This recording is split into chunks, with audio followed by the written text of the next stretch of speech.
about their own manuscript, then it is possible to, in fact, other editors just need to, you may reject the work that an author has done, but please do it in such a way that you keep the writer.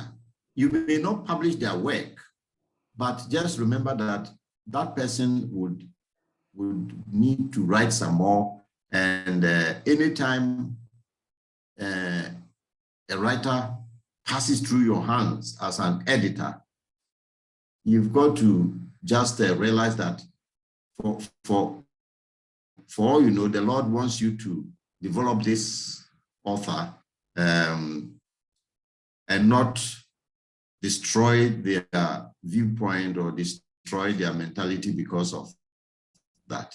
So writers would like editors to know that, okay? Right. So discouraging, yes. We come without you, Jonah. Sorry. No, I just mentioned, I'll just emphasizing that there's no need for discouraging remarks, yes. Especially to the, when we're editing step publishers, even here in Ghana, we hardly rejected articles that were sent to us outright. We would normally write out what is strong about your manuscript, and then the following suggestions can improve the weaknesses, so that the writer is encouraged to work on it instead of an outright rejection. Yes. Thank you so much, Lawrence, for that. I don't know, do you have something to add, Joan?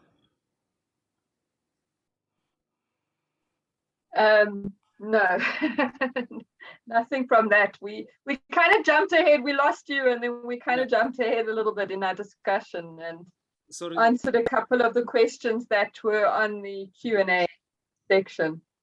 Okay, thank you so much. Could you delve a little bit deeper on how we can build this positive, good relationship between an author and a publisher? The author and the editor, sorry.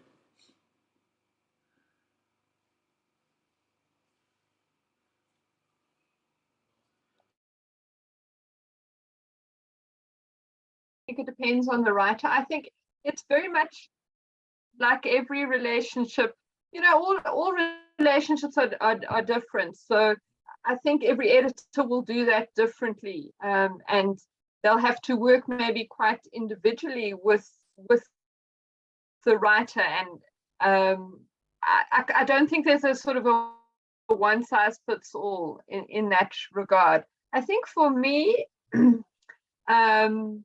I probably would have liked it if my editor had just maybe been a little more encouraging, maybe picking up a little, you know, more on the positives.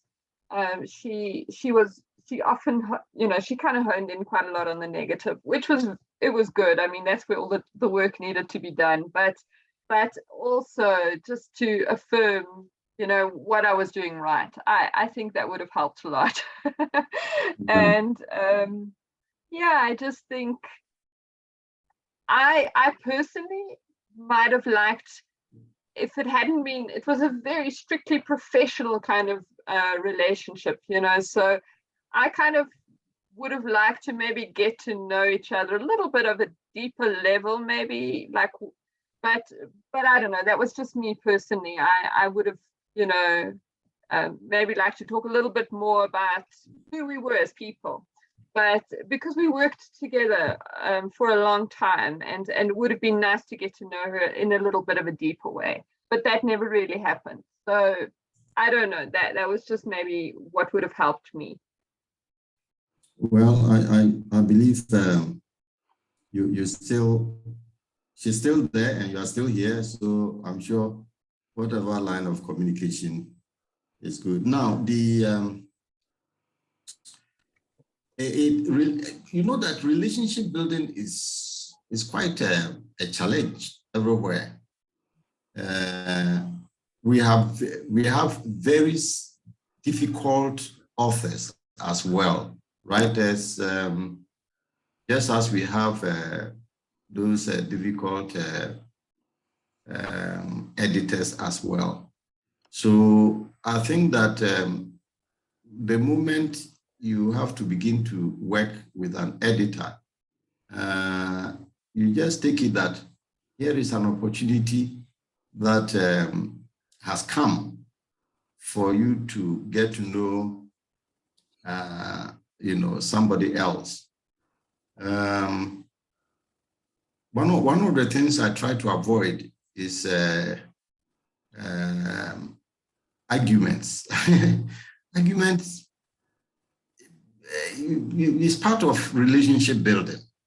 So even if an argument arises as a result of being unable to arrive at any area of your manuscript, we say aim at the manuscript rather than aiming at the person, Comments that make you move away from the manuscript to the person kind of destroys that kind of relationship. So as far as it depends upon us, we live in peace with everybody. It helps. But again, I like Joan's professional approach. This is business. This is professionalism. Therefore, we should not compromise the professionalism bit of things with all kinds of issues. So that is fine. The main point is that at the end of the day, like Joan had, the manuscript was done and the book was published. I think we should look at the end result. I usually like the end. When I begin a writing project, I like to see the book already in the bookshelf. And particularly, I like to visualize some reader sitting somewhere in a bus or in a home or somewhere in school, reading my work. It's lovely. Recently, I've met several of the people who said, well, I've been reading your book. I've been reading your book. That's a joy to know. And it's a blessing. So as we work, especially for us Christian writers, we have a mission. And the mission is to convey content from the Lord as the Lord has given us to people. So because of that vision, even if you were not writing a book and you were going to do the work of evangelism and plant a church, assuming you are just going to plant a church, you are not writing a manuscript, you are not publishing a book. On the mission field, you are going to meet people who will say things to you that you wish you would just pack your bag and baggage and leave the mission field. So it happens in all spheres of life. When we have stood the test of time, then we will be strong also to move on, especially because we also grew to become editors. The writer, by and by, might find yourself being an editor because somebody will approach you and say, please, can you do something about my manuscript? So the rules will turn. Today, you are the writer. Tomorrow, you are the editor. And now you have to apply what you wish your other editor knew about how you felt. Now you have to turn the role so the other editor would, the writer you are mentoring would be able to get something positive out of this relationship. All right, thank you so much. All right, thank you. Yep. So there's another question that's coming from Pastor Love Momanduku, and he asks, when you are outright rejected as a writer, what other options do you have? Is the writer free to approach another publisher without incorporating those comments from the previous editor? No, I would, and by the way,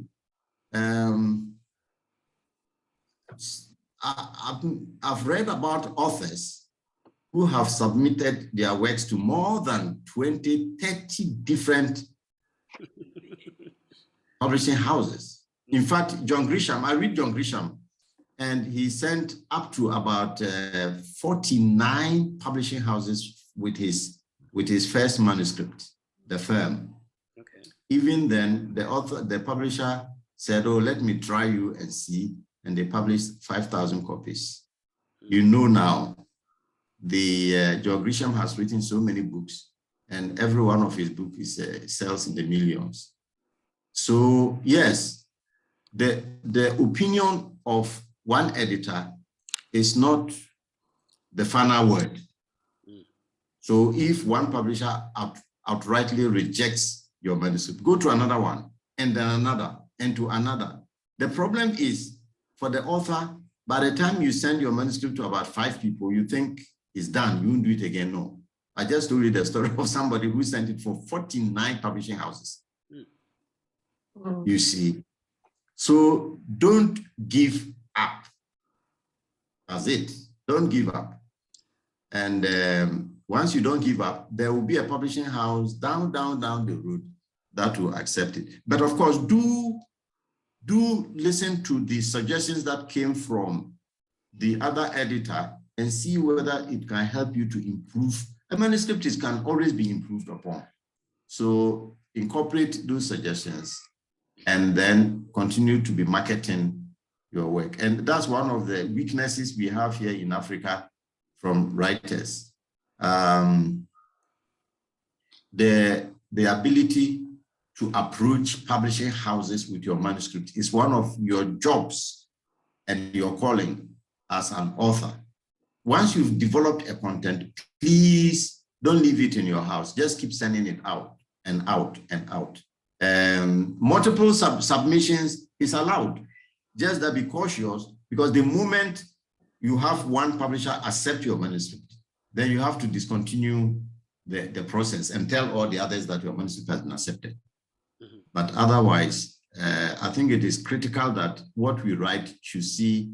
I mean, you imagine you stay in the night and at dawn and you write and write and write only to publish it in your drawers at home. No, get it out there because the readers will need it. Yeah. Definitely. Thank you so much for those words of encouragement. Do you have anything to add, Joan? No, I think Lawrence covered it very well. Thanks, Lawrence. All right. You know, there's a favorite quote which goes, "Quitters don't win and winners don't quit." I think as writers, we have to keep on fighting until our scripts are on those shelves. What are your final words of encouragement to our authors and publishers in our audience here? Let me start off with Joan.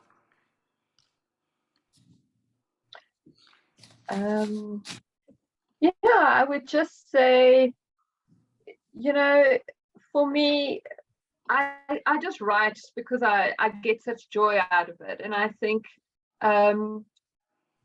we mustn't forget, you know, just to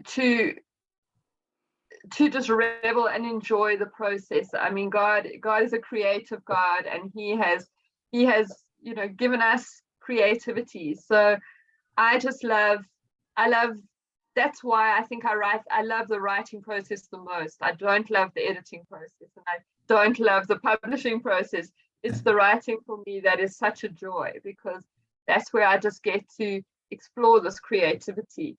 It's a God-given gift that I believe we all have. So I would just say, yeah, have fun in your writing. I don't know if I could say have fun in your editing. I think it's a little more of a serious, you know, sort of discipline. But I think even there, you know, I'm sure there's fun to be had. So that would be my parting words. Just to enjoy the creative person that you are.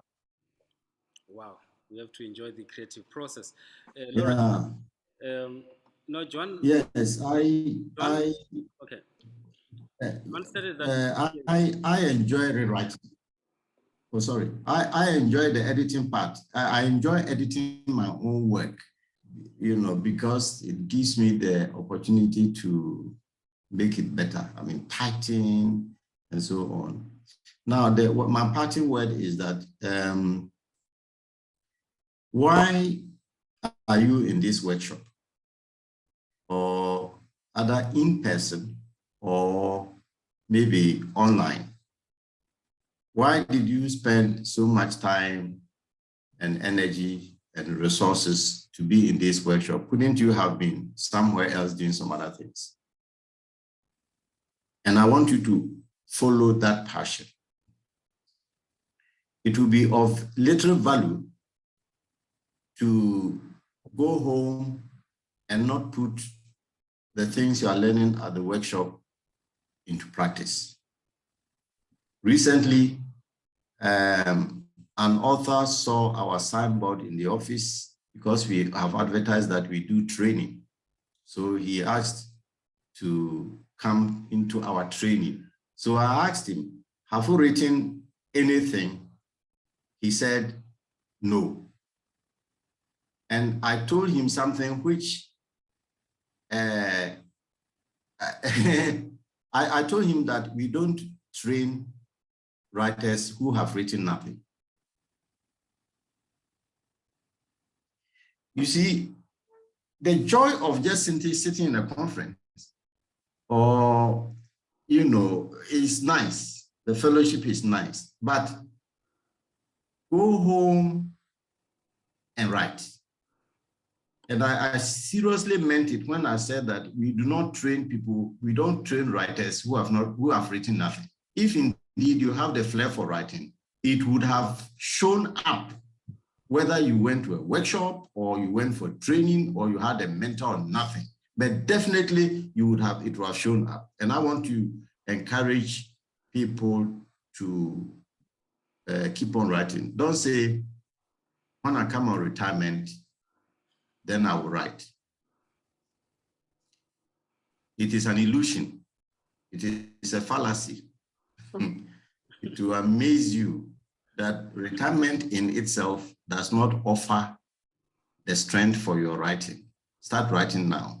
Mm. So I would encourage you, those who have manuscripts that you have abandoned, because I know that there are some of you have manuscripts you have abandoned. Go back to those manuscripts. Trust the Lord to help you to complete the manuscript, and then trust him to see a publishing house and then see your work. There is always things to discourage us in the writing process. And I'm saying that once you have the flair for writing, please do not give up. Just go and make, I advise writers to always have a writing project. What is your writing project? In other words, what manuscript are you working on now? That is your project. And it is helpful to stick to your project and then try to finish it. They avoid the problem of, I started this manuscript, it's not working well, I've thrown it away. I started this manuscript, it's not working well, I've thrown it away. How many manuscripts are you going to start and throw away like that? So finish one. Of course, if one particular manuscript is very difficult, put it aside, that one I understand. But just be sure that you go back to it, or whatever you started the next one, just try to finish it. Have the desire to always finish your manuscript and then move on from there. We want to, Joan and I are very happy to be part of this your program, and we thank Ramon for involving us. And we thank all of you participants. We pray that the Lord will bless and strengthen all of you. And it is our prayer that out of this workshop shall be born great manuscripts for the Lord. Thank you so much for being here with us tonight. And we've got an audience that's going to give you a rounding applause. Thank you so much. Thank you. Yeah, we're hoping to meet you very soon, Joanna. I should be in Johannesburg very soon, and looking forward to coming to your country, Lawrence. Thank you so much. And that's great. Thank you. You're welcome. Yeah. You're welcome to Ghana. Thank you so much. Bye. Bye-bye. Bye, everyone. All right.